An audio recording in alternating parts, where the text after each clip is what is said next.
the part that bothers me, because I don't know if she intentionally did this in a malicious way, which will make me lose a tremendous amount of respect for her, or are these hood knuckle dragging thugs who are siphoning money out the black community, leveraging young brothers' deaths, convinced her to say this in order to push a narrative. I knew that the mother didn't just get the phone and went through it and realized stuff when was out of place. I knew it was more to it. Lying, Warren's lying, or Katie's lying. The forensic autopsy came back, and lo and behold, even though they're trying to downplay it, and I understand Ben Crump and NAACP and others don't want to try and jump to conclusion or step too far. She said it herself, and this is the exact moment the entire internet started losing their minds. Did Nolan Wells' mother intentionally fabricate a narrative to force an arrest, or are there shady forces behind the scenes manipulating a grieving family for profit? From day one, something about this case felt completely out of place. But nobody expected a public figure like Judge Mathis, who has been standing 10 toes down advocating for Nolan, to completely flip the script. He just went on television and put Nolan's mom, Christine Wonsley, directly on blast. And what he exposed? It changes everything. We're looking at a complete shift in the public perception of this case. For weeks, the narrative was straightforward, a grieving mother fighting against a system she believed was covering up the truth about her son's tragic end on Horn Island. But behind closed doors, and now broadcasting across social media, a massive wedge has been driven right through the center of this investigation. Now, let's be clear, Judge Mathis isn't backing down from demanding justice. He still openly believes 18-year-old Nolan Wells Wazuna lived out there on that island. He has been one of the most vocal, heavy-hitting figures, putting his reputation on the line to make sure Nolan's name isn't forgotten. But word on the street is, even Mathis has reached his breaking point with the conflicting accounts. Christine has allegedly been caught shifting her story, altering key details, and fabricating timelines. The rumor mill is spinning fast, and critics are whispering that Christine is terrified her son's case will go cold, leading her to allegedly exaggerate evidence or plant false narratives just to force the hands of local law enforcement to make a quick arrest.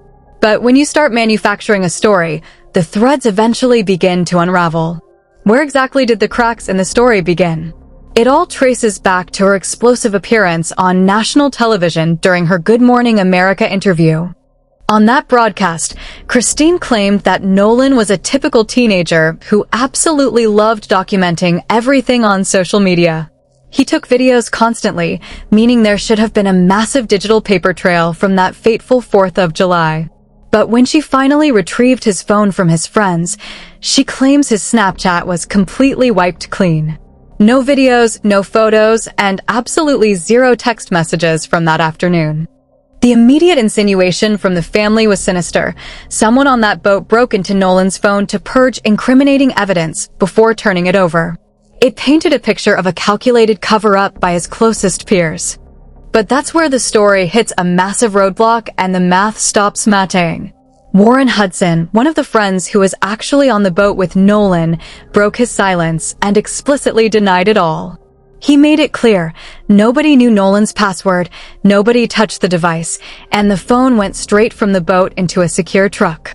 Another friend backed him up entirely, stating that getting into that phone would have been impossible. Think about it logically from a viewer's perspective. How many people actually hand out their passcode to an entire friend group? People keep their phones locked down tight. Even if a friend knows it for an emergency, it's not something a whole group casually accesses. The true crime community immediately caught on to this inconsistency, realizing that the narrative of a wiped phone might have been heavily exaggerated to create a sense of foul play where there wasn't any. And the phone anomalies didn't stop there.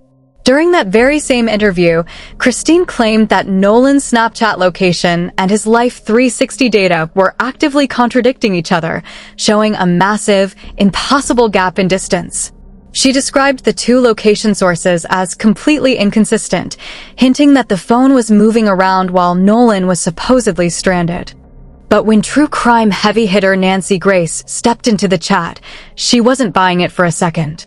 Nancy openly challenged the narrative on air, pointing out that while location pings can occasionally be off by a few blocks due to cellular towers, the extreme discrepancy Christine was describing simply defies digital tracking logic.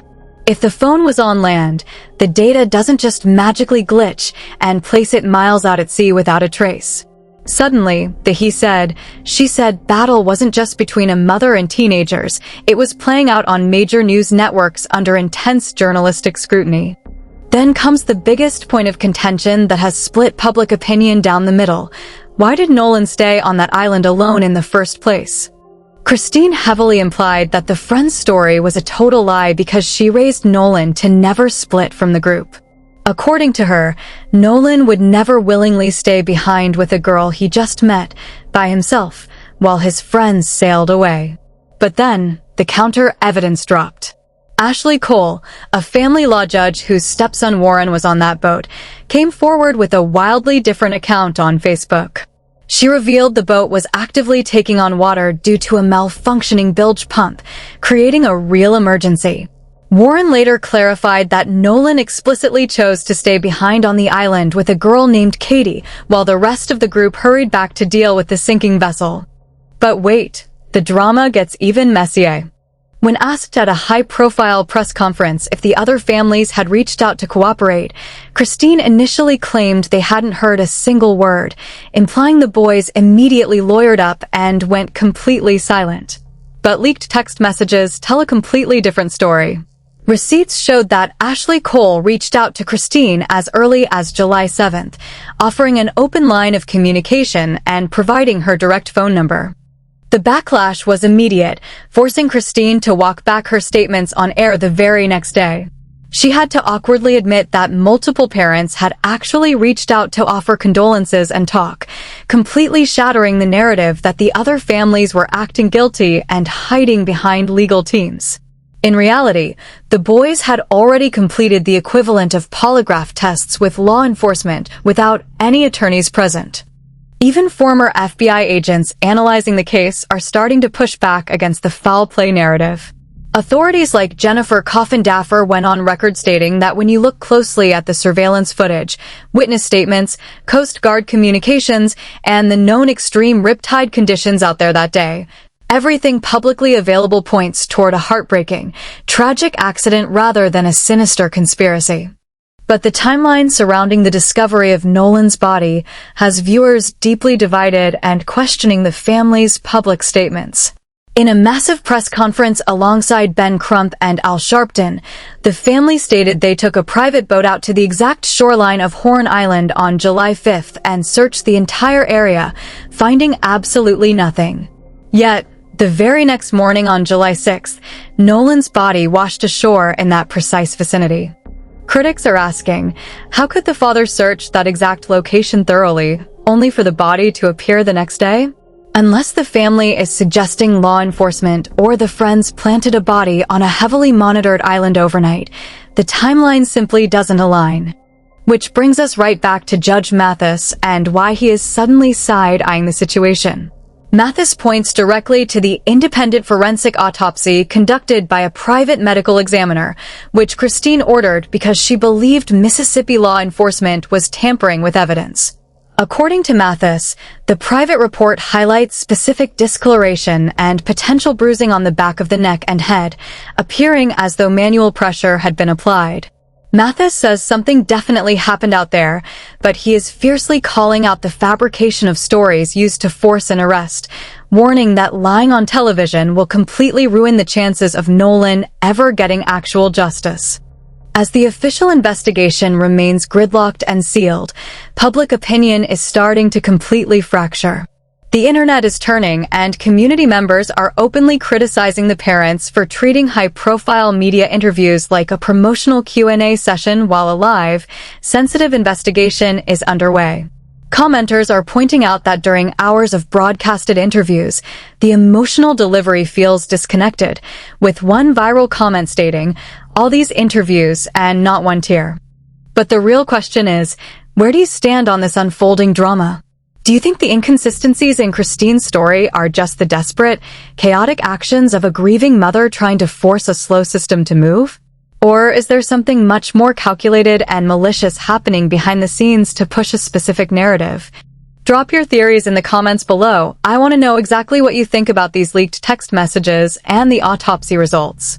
Don't forget to hit that subscribe button, turn on notifications so you don't miss our next update, and click right here to watch our next deep dive into this messy situation. See you there.